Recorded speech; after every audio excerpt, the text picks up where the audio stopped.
Ito ang unang laro namin ng mga scholars na magkakasama at hindi naging maganda ang kinalabasan.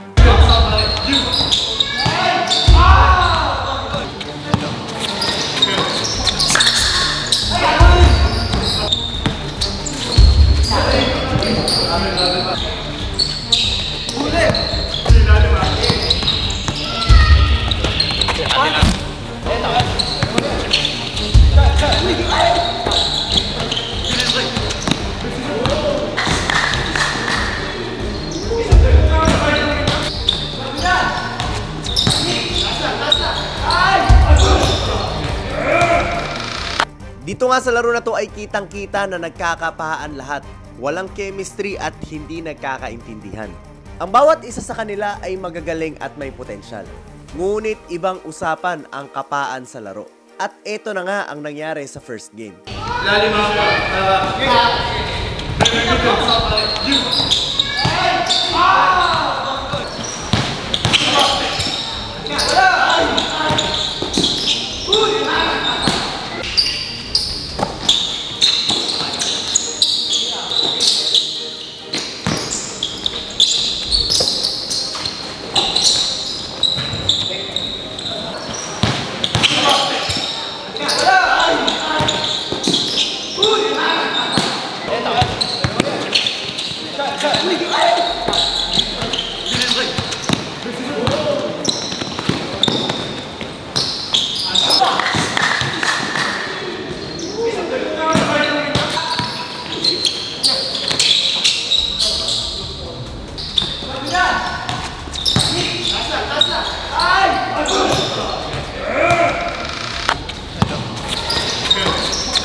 At napanood na nga natin ang first game. So yun nga guys, sobrang dami talaga error, mistakes, hindi pagkakaintindihan. Though meron namang mga magagandang galaw na nagawa ang bawat isa, pero hindi talaga yun magiging sapat kung team effort ang pag-uusapan.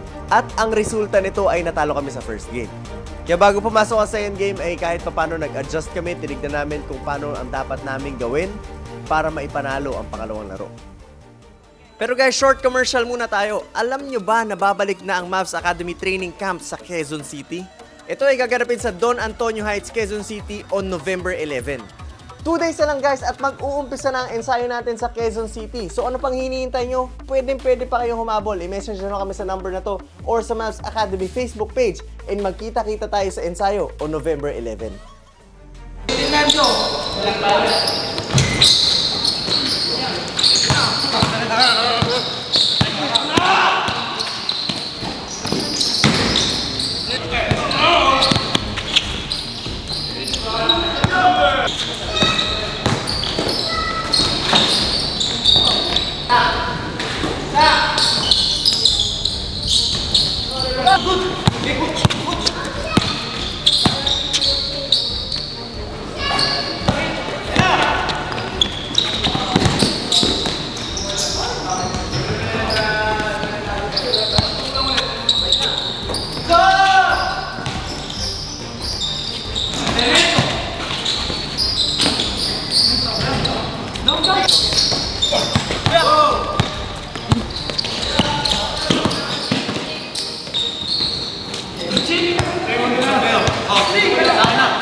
At ayun na nga guys, natapos ang second game at naipanalo namin ito.